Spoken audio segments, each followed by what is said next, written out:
Halo, perkenalkan nama saya Susi Susilawati. Saya mahasiswi Universitas Muhammadiyah Palangkaraya Kampus 2 Kasongan, Prodi Pendidikan Ekonomi semester 6. Pada kesempatan kali ini saya akan membahas materi mengenai model-model pembelajaran IPS terpadu, di mana video ini saya buat untuk memenuhi tugas dari mata kuliah pendidikan IPS. Kita lanjut ke materi ya. Pendekatan pembelajaran terpadu pada IPS sering disebut dengan pendekatan interdisipliner. Model pembelajaran terpadu pada hakikatnya merupakan suatu sistem pembelajaran yang memungkinkan peserta didik baik secara individual maupun kelompok aktif mencari, menggali, dan menemukan konsep serta prinsip-prinsip secara holistik dan otentik. Salah satu di antaranya adalah memadukan kompetensi dasar. Melalui pembelajaran terpadu, peserta didik dapat memperoleh pengalaman langsung sehingga dapat menambah kekuatan untuk menerima, menyimpan, memproduksi kesan-kesan tentang hal-hal yang dipelajarinya. Dengan demikian, peserta didik terlatih untuk dapat menemukan sendiri berbagai konsep yang dipelajari. Pada pendekatan pembelajaran terpadu, program pembelajaran disusun dari berbagai cabang ilmu dalam rumpun ilmu sosial. Pengembangan pembelajaran terpadu dalam hal ini dapat mengambil suatu topik dari suatu cabang ilmu tertentu, kemudian dilengkapi, dibahas, diperluas, dan diperdalam dengan cabang-cabang ilmu yang lain. Topik atau tema dapat dikembangkan dari isu, peristiwa, dan permasalahan yang berkembang. Bisa berbentuk permasalahan yang dapat dilihat dan dipecahkan dari berbagai disiplin atau sudut pandang.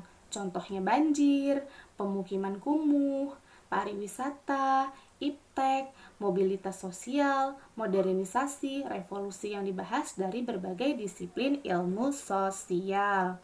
Nah, model pembelajaran yang pertama yaitu model integrasi berdasarkan topik. Dalam pembahasan IPS terpadu, dapat dilakukan berdasarkan topik terkait. Misalnya kegiatan ekonomi penduduk.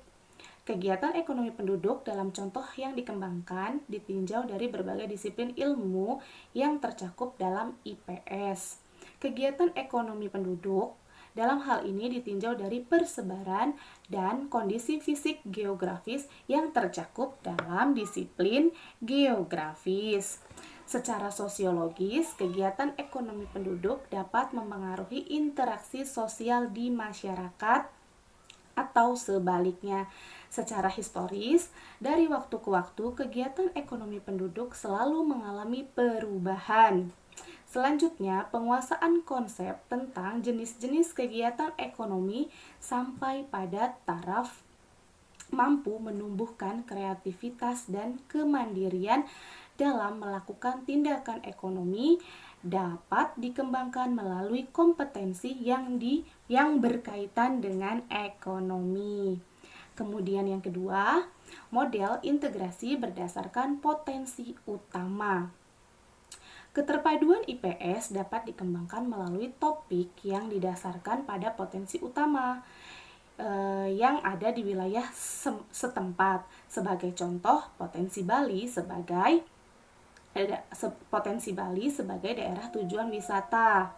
Dalam pembelajaran yang dikembangkan dalam kebudayaan Bali dikaji, ditinjau dari faktor alam, historis kronologis, dan kausalitas, serta perilaku masyarakat terhadap aturan.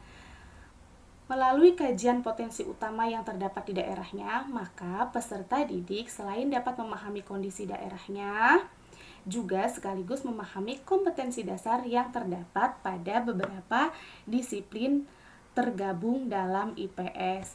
Kemudian model pembelajaran yang ketiga atau terakhir, model integrasi berdasarkan permasalahan. Model pembelajaran terpadu pada IPS lainnya adalah berdasarkan permasalahan yang ada. Contohnya adalah pemukiman kumuh. Pada pembelajaran terpadu, pemukiman kumuh ditinjau dari beberapa faktor sosial yang mempengaruhinya. Di antaranya adalah faktor ekonomi sosial dan budaya. Juga dari faktor historis kronologis dan kausalitas serta perilaku masyarakat terhadap aturan norma. Nah, demikian materi yang dapat saya sampaikan mengenai model-model pembelajaran IPS terpadu. Semoga bermanfaat dan terima kasih.